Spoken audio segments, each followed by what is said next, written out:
기준금리를 인하하라. 근데 스콧 벤센트가 명확하게 얘기를 했어요. 나와 나의 보스인 대통령, 트럼프 음. 대통령의 그 경제 정책의 목적 그 변수는 10년 국채 금리다. 기준 금리에 우리가 개입을 안 하겠다. 그러니까 스콧 벤센트는 어떻게 보면 매크로를 가장 잘 아는 사람이고 시장에서 존경을 받잖아요. 지금 트럼프가 이제 감세 정책을 하면, 근데 기본적으로 감세는 재정 적자가 확대가 되고 관세가 부과가 되면 인플레이션을 야기를 할 텐데, 스콧 벤센트랑 트럼프가 직접적으로 개입하지 않고 시장에 맡기겠다, 그런 것이 과연 가능할까? 부시는 좀 있습니다. 하여간 시장 친화적으로 되게 노련한 그러한 모습을 스콧 벤센트가 보여서 시장은 상당히 좋아하는 것 같아요, 되게. 네, 월스트리트 모닝 브리핑 함께하고 있습니다. 이번에는 글로벌 인터뷰, 멀리 이번엔 뉴욕으로 가 계시대요. 연사대학교 국제학대학원 이남우 교수 화상으로 만나보도록 하겠습니다. 교수님 어서 오세요. 네, 안녕하세요. 굿모닝입니다. 아, 뉴욕의 배경이 하나도 안 보이네요, 교수님. 오늘 비가 오고요. 날씨가 좀 네. 흐려요. 그래서 여기 아, 호텔 방인데, 날씨는 상당히 온화합니다. 서울보다 좀 따뜻한 것 같아요. 좀 영상 한 2, 3도쯤 되는데, 네네. 해가 좀 일찍 져서 하여간 음. 어, 좀 이제 밖은 좀 껌껌하네요. 네. 뉴욕 언제, 얼마나 계셨어요? 지금 며칠 계신 저는 거예요? 온 지 이제 하루 됐고요. 아, 한 4, 5일 있습니다. 이제 개인적으로. 그리고 이제 최근에 보면 물론 여전히 이제 실리콘밸리가 테크, 특히 AI는 여전히 그 창업이 샌프란시스코 시내에서 많이 이루어지거든요. 근데 이제 네. 최근에 테크 중에서도 소프트웨어 엔지니어 잡들이, 동부, 미국으로 많이 와서 음. 젊은 사람들이, 뭐냐면 소프트웨어 엔지니어는 뭐 실제 로케이션이 어디서 근무해도 상관이 없거든요. 그래서 최근에 이쪽으로 이제 많이 그 사람들이 취직을 하고, 회사들도 빅테크 회사들도 뉴욕 오피스가 많이 확장하고 있어요. 예. 자, 뉴욕에 가신 지 하루가 되셔서 이제 향후 4일 동안 뭘 보고 계실지가 굉장히 기대가 되는데 그 얘기는 다음 주에 저희가 전달 들어보도록 하겠고요. 네, 네, 자, 예. 오늘 먼저 항상 이제 우리 교수님께서는 영어 문장 하나 탁 던져 주시는데 오늘의 영어 문장은 뭘까요? 그거 전에 우리 응. 좀 전에 박 팀장이 그 네네. 아마존 실적 얘기를 네, 했잖아요. 맞아요. 그래서 아마 제가 조금 더 그 5분이라도 더 실적을 봤을 것 같은데, 네.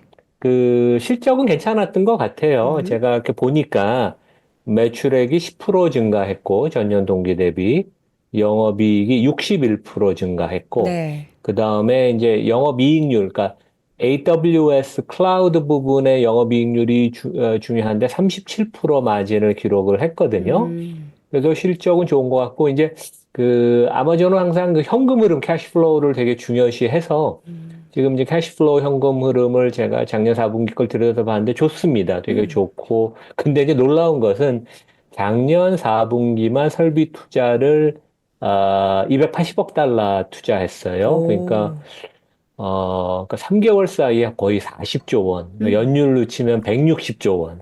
진짜 와. 어마어마합니다. 물론 이제 여기에는 아마존의 컨텐츠가 들어가 있어서 우리가 순수 IT 하드웨어, 인프라 투자가 얼마인지 알 수는 없지만 네. 하여간 뭐 강한 자신감을 보여주는 것 같고, 1분기 가이던스가 좀 안 좋은데 이것을 제가 오늘도 이제 얘기하려고 그러는데, 우리가 보통 실적을 얘기할 때는 1년 전, 그러니까 금년 1분기 실적은 작년 1분기랑 비교하는데 작년 1분기가 회사들이 대부분 좋았고, 음. 빅테크 회사들은 해외 매출이 많잖아요, 유달리. 그래서 네. 미국 S&P 기업들은 평균 한 30%가 해외 매출인데, 빅테크는 한 50%가 넘습니다. 근데 최근에 조금 달러가 약간 밀린 것처럼 우리는 느끼지만, 달러 그 환율을 가중평균을 한 그 달러 지수로 보면, 아마존도 그런 얘기를 했어요. 1년 전 대비 달러 강세 때문에 실적이 악영향을 받을 것이다. 근데 보면 넷플릭스, 메타, 뭐 모든 회사들이 공통적으로 강한 달러 때문에 그것을, 어, 우리가 이제 해외 매출을 환산을 해서 1분기 실적을 집계 하면 음. 상당히 타격을 입을 것이다. 그래서 1분기 가이던스가 안 좋은 건 맞고, 하지만 심각한 문제라기보다는 이러한 여러 가지 좀 기술적인 요인, 작년 1분기가 워낙 좋았고, 환율 영향, 그거 뭐 기업들이 어떻게 할 수 있는 건 아니니까요. 그래서, 뭐 그렇게 아주 심각하게 걱정할 건 아니다. 근데 주가가 좀 밀리긴 하는 것 같아요, 보니까. 근데, 네. 그 아주 뭐 심각하게 밀리는 거는 아닌 것 같습니다. 마켓, 애프터 마켓에, 그렇죠? 예. 음. 자, 아마존의 실적 발표 내용, 애프터마켓에서의 하락에 좀 너무나 부정적인 그런 뷰를 가질 필요는 없을 것 같습니다. 자, 그럼 오늘 영어 문장, 요거 이제 관세 관련한 얘기인데 한번 들어볼까요? 이제 영어 질문이, 네. Are markets underestimating tariff? 그래서 음. 이제 이게 월스트리트저널 사설에 어제 나왔어요. 그래서 이제 네. 시장에 대해서 조금 걱정하는 아마 에디터 그 편집 데스크에서 이제 제목을 갖다 붙인 건데, 뭐, 음. 어떻게 우리가 이걸 해석하면 되나요? 그러니까 시장이 이제 관세에 대해서 좀 과소평가하는 게 아니냐, 뭐 이렇게 해석을 음, 해볼 수 있겠죠? 음. 지금 그러니까 시장이 이제 이제 덜 빠져서 그런가요? 그렇죠. 그러니까 뭐 금년 들어서 여러 가지 트럼프 행정부가 시작되고 나서 여러 가지 리스크, 그러니까 이제 불확실성 자체가 항상 시장에서는 리스크니까 그래서 네. 주가가 좀 조정을 받아야 되는데 밀렸다가 또 다시 회복을 하고 오늘도 주가가 좀 강보합을 보였잖아요. 그래서 음.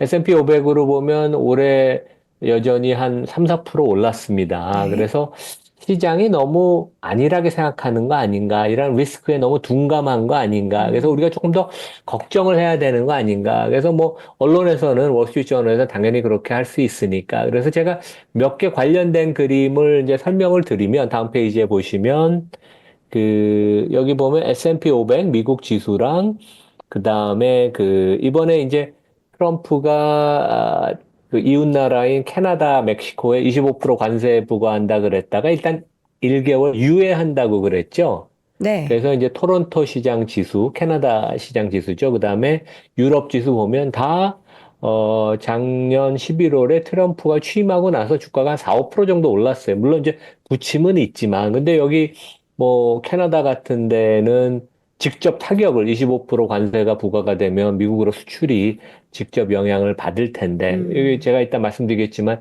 테킬라가 그 멕시코에서 많이 만들잖아요. 그래서 네네. 테킬라 수출업체들이 상당히 타격을 입을 텐데 시장은 거의 뭐 끄떡없다. 오히려 음. 상당히 견조하다. 근데 이제 우리가 주가뿐만 아니라 외환시장 다음 페이지 막대 그래프를 보면 US 달러 대비 주요국의 이제 통화 그 환율의 변화인데 이제 오른쪽으로 가면 강세, 그 음. 나라 통화가 강세였다는 거고 브라질 리얼화는 한 2% 강세가 됐습니다. 작년 네. 11월 3일 트럼프 당선이 확정되고 나서 근데 멕시코 페소, 캐나다 달러는 뭐 별로 약세를 안 보였어요. 오히려 여기 제일 바닥에서 두 번째가 이제 우리 대한민국 코리아 원, 그 대한민국 원화인데, 물론 이제 국내 요즘 뭐, 좀 국정이 좀 혼란스러우니까 그런 것도 있지만, 음. 오히려 직접 25% 관세에 타격이 돼서, 환율이 막 휘청거려야 될 멕시코 페소나 이런 캐나다 달러가 뭐 약세를 거의 안 보이는 거 보면 주가도 안 빠지고 환율도 안정된 걸 보면 이게 시장이 과연 맞는가? 이제 이런 걱정을 하여간 미국에서 전문가들은 많이 하고, 다음 페이지 보시면 지금 이제 트럼프 2기 아니에요? 근데 트럼프 1기 2017년 1월에 집권하고 이제 4년을 집권했을 때 실제 지금은 아주 정광석화 같은 빠른 속도로 지금 관세나 무역 정책을 집행하고 있는 너무 빠르다 보니까 시행착오가 있어서 사람들은 좀 걱정을 하죠. 근데 음. 트럼프 일기에서 첫 번째 관세가 부과가 된 게 취임 후 1년이 지난 2018년 2분기였습니다. 네. 그리고 이제 무역 전쟁이 본격화된 것은 그거로부터 또 1년 후. 그래서 상당히 지금 뭔가 급박하게 빨리 전개가 되는데 시장이 너무 안일하니까 좀 걱정하는 목소리가 많고 저도 이제 제가 뭐 한 달 동안 계속 말씀을 드린 게 장기적으로 보면 주가 빠지면 당연히 더 사야 되죠. 사야 되는데 우리가 포트폴리오를 조금 분산화시켜서 시장 ETF를 들고 있든지 좀 하여간 빅테크를 좀 벗어나서 다른 종목을 좀 가져야 된다. 이제 그런 말씀을 하여간 드리겠습니다. 예. 네, 관세 관련해서 과연 시장이 너무 좀 안일하게 대처를 하고 있는 것이 아닌지 우리 투자자분들도 관세에 대해서도 뭐 출렁임이 있긴 했지만 이게 언제까지 그 변동성이 얼마만큼이 더 작용을 하게 될지를 모르기 때문에 이 부분을 좀 염두 계속해 주셔야 될 포인트가 되겠습니다. 자, 오늘 내용을 좀 하나씩 열어보도록 할게요. 일단은 고용 관련한 내용부터 좀 들어볼까요? 이제 고용 시장 네. 어떻습니까? 네, 이제 화면 띄워주시면요. 네. 제가 여기 이제 온 지 한 3주쯤 음. 됐는데, 전반적으로 하니까 잡 마켓이 좋고요. 근데 뭐 2, 3년 전처럼 그 구인난, 그러니까 이제 기업들이 사람을 못 구해서 막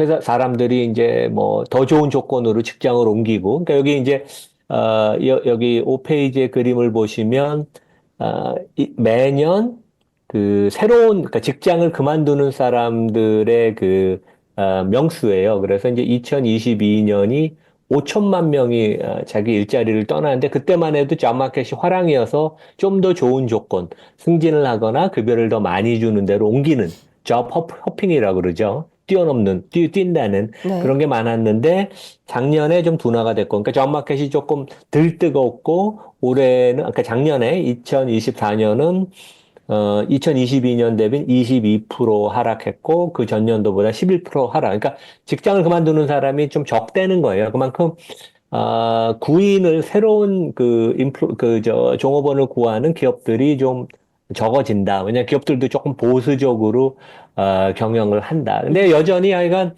기업도 실적도 좋고요. 제가 좀 이따 실적 말씀을 드리겠지만, 실적도 좋고, 그 상여금도 상당히 이번에 좋았고, 그 다음에 이제 뭐, 그 주식시장, 부동산 시장이 상당히 건전하고 활황을 보이니까 되게 상황이 되게, 좋습니다. 되게. 음, 상황이 좋은데, 근데 고용 관련해서 보면은 이제 실업자 수의 증가보다 이제 이직자에 대한 데이터를 보면은 요즘에 이직률이 좀 떨어지고 있어서 확실하게 이제 뭔가 양질의 그 일자리가 제공되지 않는 그런 부분에 대한 지적도 있긴 하거든요. 그 부분은 어떻게 생각하십니까? 그게 맞습니다. 그러니까 최근에 보면 우리 이번 주에도 ADP 그 고용 데이터가 나온 걸 보면 제조업에서는 일자리가 좀 감소하고 네. 서비스 부문, 이제 그 비제조업 부분, 특히 이제 퀄리티가 좀 낮은 그 블루 칼라 조업에서 이제 일자리가 오히려 많이 창출이 돼서 기업들이 되게 그 효율성, 이런 것을 되게 강조를 하는 것 같아요. 그래서 이제 이미 고용이 된 회사를 다니는 사람들은 뭐 페이가 계속 올라가고 보너스도 좋고 자기가 또 미국은 이제 주식을 많이 받지 않습니까?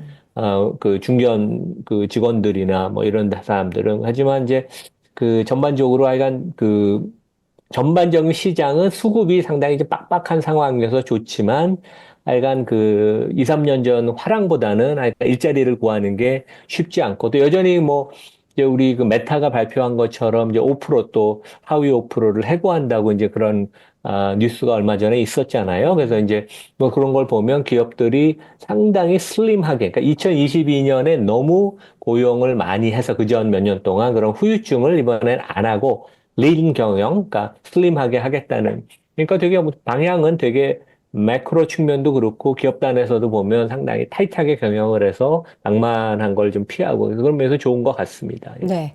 자, 이어서는 이제 스카페트 베센트 얘기를 한번 해보도록 할게요. 지금 트럼프 행정부 들어서고 나서 다양한 이제 인물에 대한 이야기를 하는데 그중에서 이제 금융시장에 가장 영향을 많이 미칠 인물이 이분이 아닐까 싶은데 그와 내가 집중하고 있는 게 10년물 금리다. 이게 어떤 의미일까요? 10년 이게 이제 금리를 낮추는? 어제 네. 이제 뭐 트럼프는 이제 보수 집권당이고, 그 다음에 CNN 같은 데 인터뷰를 거의 안 하고, 네. 그 다음에 이제 폭스 뉴스가 지금 뭐 엄청나게 지금 더 부상을, 이미 뭐 대세였고, 지금 더 부상을 해서 베센트가 이제 어제 CNN에서 CNN 이 아니고 폭스랑 이제 인터뷰를 할 때 이런 얘기가 나왔어요. 그래서 실제 시장이 걱정하는 게 트럼프가 이제 어떻게 보면 또 일방적으로 파웰 연준을 너무 압박을 하는 게 하지 않을까 이제 그런 걱정을 하죠. 그쵸. 기준금리를 인하하라. 근데 스콧 벤센트가 명확하게 얘기를 했어요. 그래서 나와 나의 보스인 대통령, 트럼프 음. 대통령의 그 경제 정책의 목적 그 변수는 10년 국채 금리다. 그래서 이제 어떻게 보면 기준 금리에 우리가 개입을 안 하겠다. 그러니까 스콧 벤센트는 어떻게 보면 매크로를 전 세계에서 미국에서 가장 잘 아는 사람이고 시장에서 존경을 받잖아요. 그래서 시장이 이분이 이제 뭐 지명되고 나서도 되게 환호를 하고 그랬는데 이런 면에서는 좋은 것 같아요. 그래서 명확하게 자기는 기준금리 연준에는 전혀 개입을 안 할 거고 음. 이런 간접적인 메시지를 통해서 트럼프도 연준 그 통화 정책은 어차피 독립적인 것이니까 거기에 개입하지 않은 것이 좋을 것이고 우리는 기본적으로는 그러한 철학을 나와 트럼프 대통령이 이제 공유하고 있다. 그래서 트럼프는 연준의 금리, 기준금리 인하하는 것을 직접적으로 요구하는 걸 바라지 않는다. 그걸 명확하게 해서 되게 좋았던 것 같아요. 그래서 최근에 보면 우리 10년 국채 금리가 여기 이제 다음 페이지 보면 나오지만 좀 꺾여서 4.44%까지 좀 내려왔잖아요. 그래서 네네. 이제 그런 면에서 보면 상당히 합리적이고 시장을 잘 알고 그런 그 재무장관이 이제 그 지금 이제 자리를 지키고 있고 시장과 커뮤니케이션을 계속 하는 거죠. 음. 그런 면에 있어서는 되게 시장에 도움이 되고 성장주의 그 밸류에이션이 되게 도움이 됩니다. 네. 근데 이제 문제는 시장은 항상 이렇게 이런 발언에 긍정적인 반응을 하지만 또 음. 항상 의심을 하죠. 음. 왜냐하면 지금 S&P 500 주가가 6,100 다시 이제 정고점 근처까지 왔는데 이게 과연 뭐 논리적으로 말이 되는가? 왜냐하면 시장은 이런 생각을 하죠. 그러니까 지금 트럼프가 이제 감세 정책을 하면 재정 적자가 확대가 될 거고 물론 이제 그 일론 머스크가 더지를 통해서 뭐 1조 달러 이상을 절약을 하겠다고 하니까. 근데 기본적으로 감세는 재정 적자가 확대가 되고 관세가 부과가 되면 관세라는 것은 인플레이션을 야기를 할 텐데 이러한 논리와 그다음에 그러한 그 좀 전에 스콧 벤센트랑 트럼프가 얘기한 그 금리에 우린 직접적으로 개입하지 않고 시장에 맡기겠다 그런 것이 과연 가능할까? 그래서 조금 시장은 근본적으로 일어나니까 불씨는 좀 있습니다. 되게 하지만 하여간 시장 친화적으로 되게 노련한 그러한 그 모습을 스콧 벤센트가 보여서 시장은 상당히 좀 그런 면에 있어서 상당히 좋아하는 것 같아요. 되게. 네. 과연 이제 그의 행보가 앞으로 또 어떻게 이어지게 될지 그들이 원하는 그 금리 수준을 낮추는 게 정말 실제로 가능한지 저도 궁금합니다. 최근에 또 갑자기 10년물이 뚝 떨어져가지고 이게 그들의 움직임의 영향인가 싶기도 한데요. 관련한 음. 내용들에 있어서도 어떠한 정책으로 또 금리를 끌어내리게 될지 또 금리의 흐름이 앞으로 또 어떻게 결정이 될지 기출을 주목해 보도록 하겠습니다. 자, 지금 실적 발표 계속 본격적으로 진행이 되고 있는 가운데 오늘 또 아마존 실적 발표가 있었고요. 그러면 이제 전체적으로 시장에 대한 성적표가 계속 공개가 되잖아요. 어떤 데이터를 보면서 좀 가늠을 해봐야 될까요? 그러니까 저희가 시장을 이렇게 봐야 될 것 같아요. 그러니까 어 빅테크 특히 빅테크에 대해서 4분기 실적에 대한 기대감이 워낙 높았어요. 그래서 어느 정도 부합하는 실적이 지금 발표가 되고 있고 그다음에 금리는 최근에 10년 국채 기준으로 좀 하락을 하니까 밸류에이션이 지지가 되는데 4분기 실적이 시장 전체로 상당히 좋습니다. 그래서 우리 다음 페이지를 이제 보시면 그 펌리 회사에서 이제 집계를 해서 매일 저한테 보내주는데 원래 4분기가 시작하기 전에 시장은 그러니까 작년 뭐 이제 겨울 시작할 때쯤 4분기 기업 이익 증가율이 한 13%쯤 될 것이다. 상당히 좀 불리시한 포캐스트였어요. 근데 불과 이번 주 초만 해도 이번 주 초면 S&P 500 기업 이익 중에 한 3분의 1을 발표를 한 시점이었는데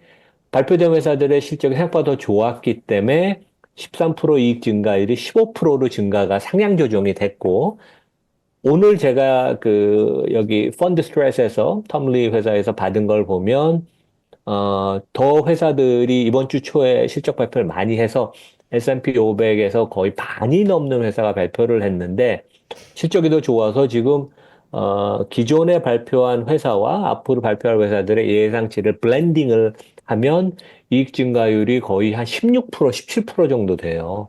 그래서 금리는 내려왔고 기업이익이 확실히 잘 나오고 내년에도 경기가 뭐 괜찮은 거 아닌가. 이제 그런 것 때문에 주가가 상당히 강세 아니면 하락을 해도 다시 반등을 하는 그런 모습을 보이는 것 같습니다. 그래서 이제 여기 그 FS 인사이트 4분기 이제 데일리 EPS라는 걸 보면 지금 실적 발표한 회사 중에서 하여간 그 생각보다 좀 부진한 데들은 21%밖에 안 되고 61%가 생각보다 이제 비트를 하고 그 비트하는 정도가 아주 큽니다. 그래서 이제 다음 페이지가 이제 우리가 되게 주목해야 되는 중요 그 표인데요.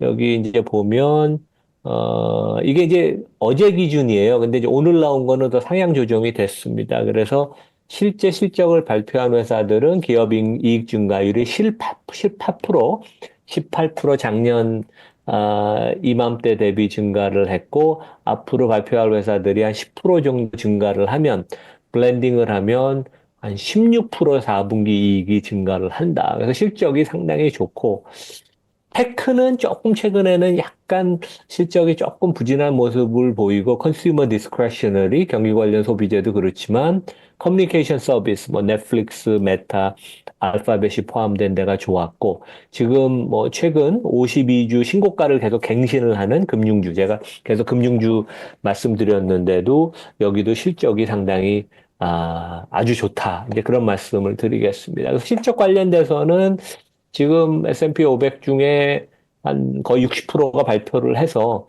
상당히 뭐 예상에 부합하는 아주 기대가 높은 예상보다도 더 높은 그러한 상당히 양호한 실적을 보여서 실적 관련돼서는 우리가 큰 걱정은 안 해도 된다. 물론 이제 가이던스가 이제 문제긴 하지만 예. 지금 말씀해 주신 것처럼 이제 가이던스에 대한 부분의 좀 부진함이 다양한 원인들이 있긴 하겠지만 그중에서 이제 수출이 좀 많은 비중을 차지하고 있는 빅테크 기업들 같은 경우에는 강달러라는 변수가 좀 이번 1분기 실적에 큰 영향을 미치게 될까요? 음. 그러니까 지금 이제 아마존의 지금 방금 전에 이제 발표된 4분기 실적과 1분기 가이던스를 보면 명확하게 달러 강세로 인해서 금년 1분기에 큰 경영 실적에 큰 타격이 있고 그것의 임팩트는 마진 기준으로 1.5 퍼센티지 포인트 그러니까 150 bp 그러니까 지금 작년 4분기에 아마존의 영업이익률이 한 10%좀 넘었던 것 같아요. 그러면 한 8, 9%로 딴 것이 변화가 없다면 달러 강세 때문에 뭐 한 1.5 퍼센티지 포인트 내려간다니까 크죠. 그리고 여기 제가 이제 다음 페이지 적은 것처럼 메타도 명확하게 그 외환 부분, 그러니까 달러 강세로 인한 그러니까 외환을 이제 그 해외에서 번 돈을 달러로 평가해서 하면 한 3% 포인트 헤드윈드, 그 역풍, 그러니까 이제 갉아먹는다는 얘기를 했고, 애플도 그런 똑같은 얘기를 했습니다. 그래서 외환 부분의 역풍 때문에 달러 강세로 인해서 실적이 1분기에는 타격을 입을 것이다. 그래서 이제 이런 것들은 어떻게 보면 좋은 것 같아요. 회사들이 이렇게 명확하게 얘기를 해주고, 그 다음에 이제 애널리스트들이 그거를 반영해서 1분기 실적을 조정을 하고, 그 다음에 시장도 이제 이것을 이미 다 아니까, 실제 1분기 실적에 대한 눈높이를 좀 낮추는 거죠. 그런 면에 있어서는 이런 리스크, 조금 이제 1분기 실적을 괴롭힐 그러한 달러 강세 리스크는 우리가 이제 좀 몸에서 이제 면역이 생기듯이 이 부분에는 이제 리스크에서 조금 이거 이제 경감이 되는 겁니다. 되게. 자, 앞으로 이제 1분기 실적이 어떻게 될지 4분기를 그나마 잘 넘어갔다면 1분기에는 지금 중국 관련한 이제 관세 얘기도 있고 그런 상황 속에서 달러에 미치는 영향도 같이 있기 때문에 실적 내용이 어떻게 발표가 되고 또 이어지게 될지도 굉장히 또 주식시장 영향을 예민하게 미칠 것 같습니다. 자, 이어서는 이제 딥시크 얘기를 한번 해보도록 할게요. 저희가 지난주에는 우리 교수님을 만나뵐 수 없었는데 딥시크 관련한 네 가지 포인트를 짚어주실 예정인데요. 어떤 내용일까요? 뭐 딥시크 얘기는 이제 뭐 국내외 전문가들이 워낙 많이 얘기를 해서 네. 제가 뭐 더 얘기할 건 없고 좀 더 새로운 얘기. 그러니까 제가 이제 들은 얘기는 중국의 이제 로컬 되게 전문가들의 얘기를 들으면 딥시크는 갑자기 어느 날 세상에 알려진 회사다. 막 이제 우리 국내에서 그렇게 보도를 하잖아요. 근데 이미 중국 로컬에 AI 부분에 선두 주자인 회사들은 딥시크 회사를 이미 최고로 그동안 쳐줬다고 합니다. 왜냐하면 결국 뭐 AI도 그렇고 뭐 테크도 그렇고 이제 사람이 하는 거 아니에요. 그러니까 중국의 최고의 AI 전문가들을 다 뽑아갔었대요. 그동안 몇 년 동안. 그래서 로컬에서는 이미 이 회사는 그러니까 뭐 미국의 오픈 AI 같이 하면 그것을 뛰어넘는 중국 내에서는 최고의 인재를 가진 회사로 그 인정을 이미 전에부터 하고 있어서 세상에 이번에 이렇게 히트를 친 게 뭐 놀라운 일은 아니다. 이제 중국에서는 그렇게 생각을 하고 있고 근데 이제 뭐 미국이나 한국이나 우리 밖에서는 잘 몰랐기 때문에 그런데 이미 엄청난 내공을 갖고 최고의 인재를 갖고 있다. 이제 그런 말씀을 드리겠고 네. 그 다음에 이제 딥시크 관련돼서 뭐 정보가 정확하지 않을 수도 있어요. 뭐 개발 비용이 뭐 조금 너무 과소평가될 수도 있고, 뭐 데이터 액세스나 그다음에 중국 정부가 뭐 많이 지원을 했겠죠. 그러니까 이렇게 최고의 인재를 이미 갖고 있었으면 중국이 얼마나 밀어줬겠습니까, 뒤에서. 그래서 이제 그런 점들을 우리가 좀 감안해서 판단하면 될 것 같고, 이번에 빅테크 CEO들이 저커버그든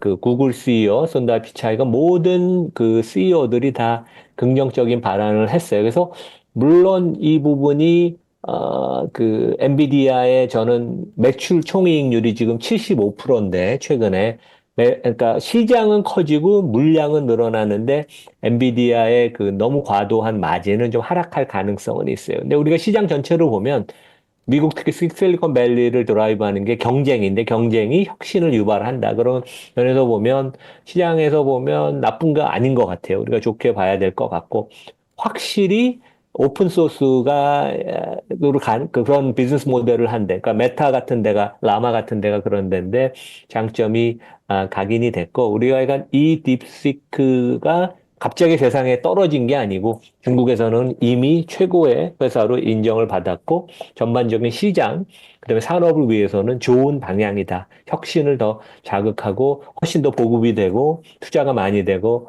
좀 더 확신을 갖고 투자를 할 수 있는. 근데 누가 위너가 될지는 어렵겠죠. 그런 면에서는 좀 더 뭐 섹터 ETF나 이제 그런 식으로 우리가 익스포저를 갖고 가는 게 좋겠다. 이제 그런 말씀을 드리겠습니다. 네. 자, 이어서는 그 수출 기업들, 그러니까 관세 얘기를 조금 더 짚어보도록 하겠습니다. 여기 지금 보니까 바로 술 기업들이 바로 나오는데, 미국의 뭐 우리가 빅테크 기업들 위주로만 봤지만 이런 소비 관련한 다양한 기업들이 특히나 이제 중국이나 전 세계적으로 매출이 있는 그런 기업들은 이번 관세 정책으로 인해서 다들 좀 긴장하고 있을 것 같은데. 그러니까 지금 아까 제가 말씀드린 게 그 시장이나 그러니까 주식시장이나 외환시장은 되게 어떻게 보면 평온하잖아요, 되게. 네. 근데 이제 개별 기업들은 엄청나게 지금 힘들고 왜냐하면 미래 예측하는 게 너무 힘들거나 불가능할 정도로 변수가 너무 많고 예측이 어려운데요. 근데 이제 얼마큼 어려우냐 하면 산업 중에 가장 변동성이 낮은 게 주류거든요. 그러니까 주류는 어차피 경기를 별로 안 탑니다. 경기가 안 좋으면 주류 소비가 오히려 느는 경향도 있어서 주류 업체는 우리가 산업을 분류할 때도 필수 소비재로 분류하는 듯이 사람이 꼭 필요한. 근데 주류 업체들마저 예측이 지금 불가능할 정도로 미래를 내다보기가 어려워서 지금 이제 그런 것을 이제 주장을 하는데 일본의 그 선토리라고 있죠. 산토리. 여기 네. 맥주도 만들고 그러는데 여기가 그 이제 M&A를 통해서 뭐 미국의 주임빔 뭐 이런 데들도 이제 그 브랜드를 갖고 있는데 산토리의 CEO, 일본 CEO가 이런 얘기를 했어요. 그래서 트럼프의 보호무역, 그 다음에 이제 관세 부과의 위협으로 우리는 상당히 지금 그 수출이나 비즈니스에 엄청난 타격이 있을 것이다. 그래서 이제 가장 큰 타격은 첫 번째 이제 관세, 뭐 당연히 부과가 되면 그 수입과 단가가 올라가니까 되게 그 수출이 어려워지는 거고 그 다음에 지금 이제 미국 트럼프가 캐나다와 멕시코를 몰아붙이니까 특히 캐나다에서는 그 반미 감정이 되게 지금 자극이 되고 자국산 제품을 쓰자. 그래서 이제 감정적인 부분, 이제 애국심, 그래서 이제 내수, 국내 제품을 더 선호하는, 그래서 수출 업체들이 그런 면에서는 되게 지금 계획을 잡기가 되게 어려운 상황이에요. 근데 지금 선터리뿐만 아니라 그 다음 페이지를 보면 디아지오라고 영국의 주류 업체인데 미국에도 상장돼 있어요.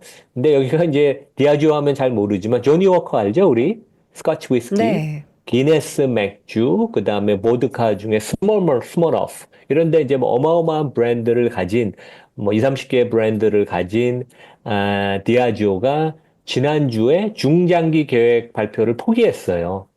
우리는 예측이 불가능하다. 그러니까 여기는 원래 중장기적으로 주류의 판매량, 그러니까 볼륨, 그 물량 기준으로 연 5에서 7% 매년 성장하는 걸 중기 목표로 잡고 이제 중기라는 건 한 3년, 5년쯤 되죠. 그래서 매년 평균 한 6% 정도 물량을 성장하고 그다음에 가격을 인상하면 뭐 8에서 10% 매출 증가율이 나오겠죠. 근데 우리가 이러한 그 무역 전쟁 관세 때문에 전망이 불가능하다. 그래서 가이던스를 없앴어요. 그러니까 실제 언제 이런 일이 발생했냐 하면 코로나가 2020년에 터지고 나서 애플이 2020년부터 가이던스를 발표를 안 합니다. 왜냐하면 특히 그 당시에는 코로나 때문에 이제 오프라인 매장들이 다 문을 닫고 그랬었잖아요. 그만큼 이 지금 그 기업들이 느끼는 것은 시장에 우리가 지금 반응하는 거랑 완전히 틀리게 완전히 시계가 제로인 것처럼 CEO들은 지금 긴장하고 미래를 내다보기 어렵다. 그래서 이게 어떻게 보면 리스크인데 시장에 반영이 안 되는 부분이 좀 걱정이긴 합니다, 되게. 네. 자, 이게 과연 계속해서 이제 앞에서 저희가 영어 문장 이야기한 것처럼 그 관세 부분에 있어서 지금 우리가 너무 좀 안일하게 생각하는 것은 아닌지 그 1분기 실적 발표 내용들이 이제 공개가 되고 하면은 그 어두웠던 내용들이 실적에 반영이 될 텐데 그 부분에 대해서 과연 시장은 어떻게 또 반영을 하게 될지가 관건이 될 것 같습니다. 자, 테슬라 얘기 한번 해보도록 할게요. 테슬라는 뭐 음. 요새 자율주행이나 로봇 얘기가 많이 나오긴 하는데 전기차 쪽에서는 최근에는 유럽에서 판매가 좀 줄어들었다라는 소식이 악재였죠. 그러니까 지금 미국은 대내적으로는 AI와 자율주행으로 완전히 엄청난 혁신, 가장 큰 핫토픽이고, 대외적으로는 이제 관세 무역 전쟁 아니에요. 근데 그 조금 좀 다른 얘기는 하지만, 이제 구글의 자율주행 그 사업체가 웨이모라 그러잖아요.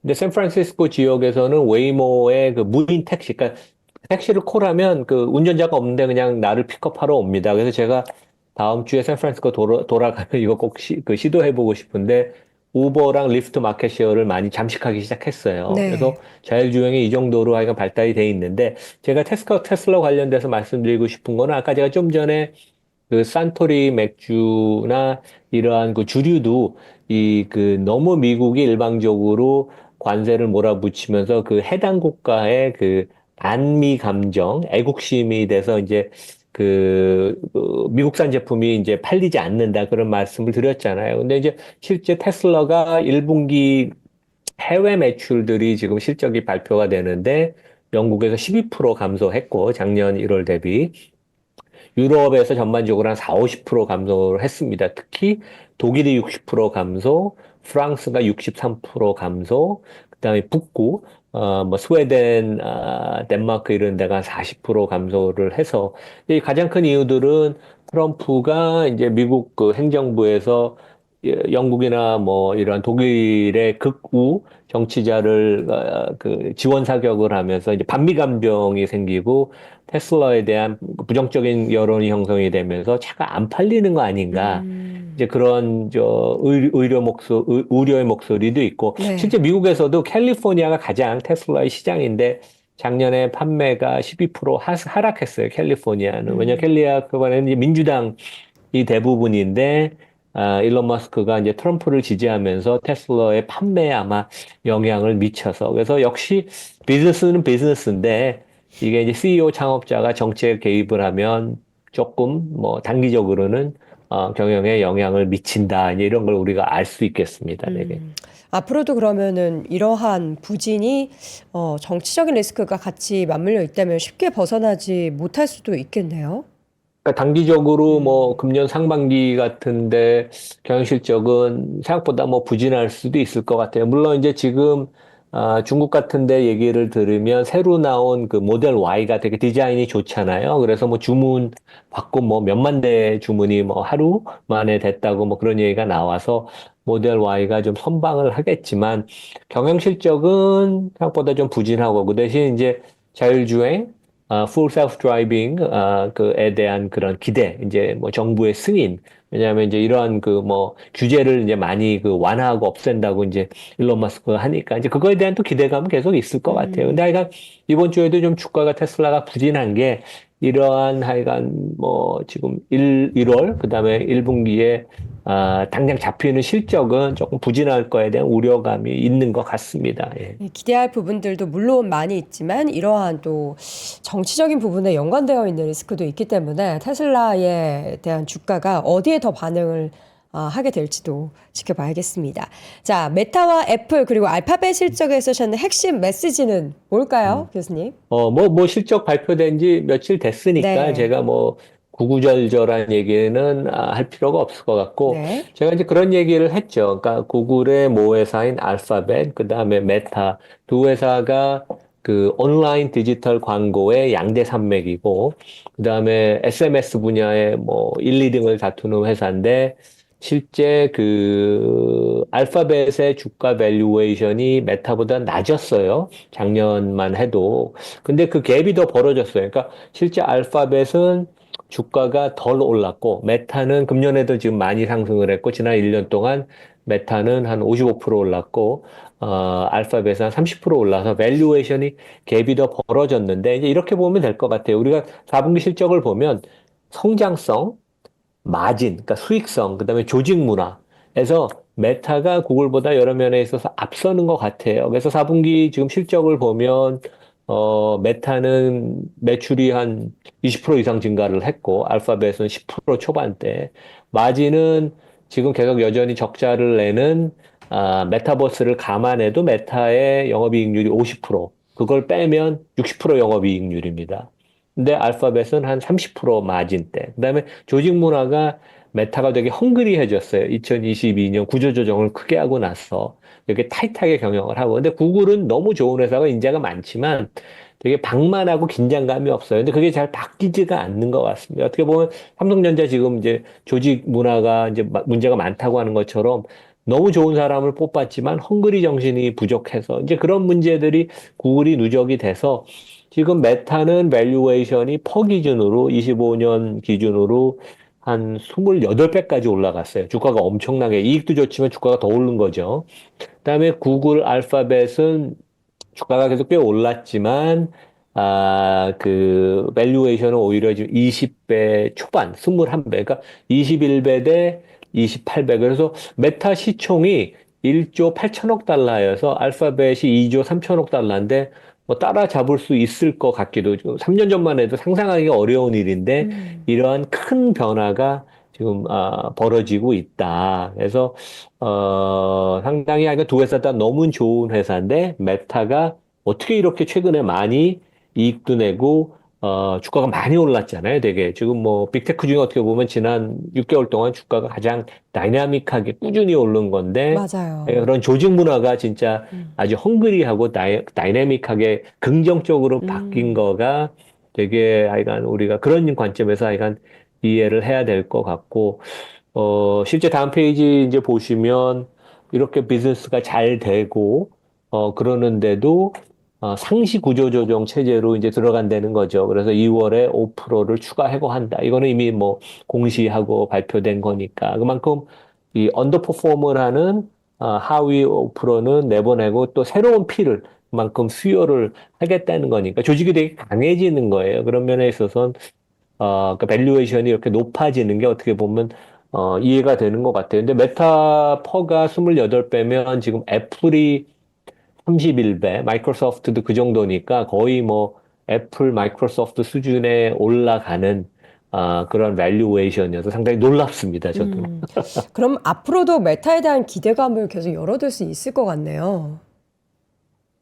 되게 여러 가지 선순환을 하는 것 같아요. 그래서 이제 음. 다음 페이지 보면 이제 메타의 영업이익률이 근데 이제 이렇게 메타버스가 지난 4분기에도 한 7조 원의 영업 적자를 냈어요.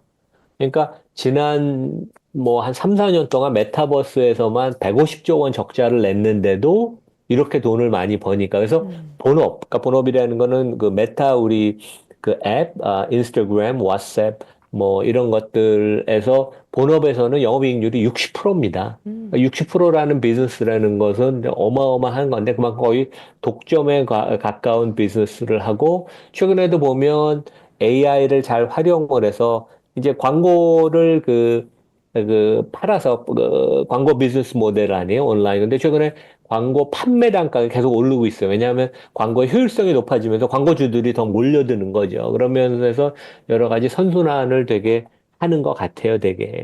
그리고 이제 마지막에 제가 이제 그림을 여기 보시면 네. 어 성장도 이렇게 하지만 버는 돈에 어마어마한 돈을 주주환원도 주주 환원을 받고. 한다. 그래서 실제 작년 2024년도 전반적으로 뭐 50조 원 이상의 주주 환원을 해서 성장 플러스 주주 환원을 하니까 주주 입장에서는 진짜 뭐 환상적이죠, 되게. 그래서 네. 좀 밸류에이션이 높아진 것은 부담은 가지만 음. 뭐 당연히 나의 포트폴리오에 들고 있으면 네. 보유를 계속 할 만한 좋은 회사인 것 같습니다. 게다가 최근에 마크 주커버그는 또 그런 행보를 펼쳤던 인물이 아닌데 또 트럼프 쪽에 뭔가 이제 사회생활도 열심히 하는 모습을 보면서 많이 달라졌다라는 네, 생각을 좀, 들게 네, 합니다. 어른이 된 것 같습니다. 네. 자, 이렇게 해서 오늘은 시간 관계상 메타 얘기까지 나눠보도록 하겠습니다. 오늘 글로벌 인터뷰 연세대학교 국제학대학원 이남우 교수 함께했습니다. 교수님 고맙습니다. 네, 감사합니다. 네. 자, 월스트리트 모닝 브리핑 함께 하셨는데요. 제 옆에 이렇게 우뚝 서 있는 공기청정기 얘기 잠깐 해드리고 마무리하도록 하겠습니다. 저희가 이 제품을요, 원래 이게 34평형 웰스의 공기청정기거든요. 근데 이 제품이 100만 원대 제품이에요. 근데 무려 12만 원대에 판매할 수 있는 아주 좋은 기회가 왔는데 왜냐면 이 제품이 A급 리퍼 제품이거든요. 그 A급 리퍼 제품이 뭐냐? 렌탈 회사에서 신입사원 교육기관에서 기간에 납품해서 사용됐던 제품 계약 종료 후에 A급만 엄선해서 가지고 온 제품이에요. 딱 봤을 때는 크게 뭐 하자 있거나 이런 제품이 아니기 때문에 여러분들이 아주 좋은 가격에 좋은 제품을 득템하실 수 있는 그런 기회입니다. 국내 최초 토네이도 흡입 시스템으로 바닥면부터 위까지 파워 청정 99.9% 초미세 청정도 가능하다라고 하니까요. 이렇게 좋은 제품 10만 원대 좋은 가격으로 선착순으로 가져가 보시기 바랍니다. 자세한 내용 영상 하단 링크 참조해 주시고요. 저는 다음 주 월요일 6시에 다시 돌아오겠습니다. 여러분 눈길 조심하시고요. 오늘도 고맙습니다.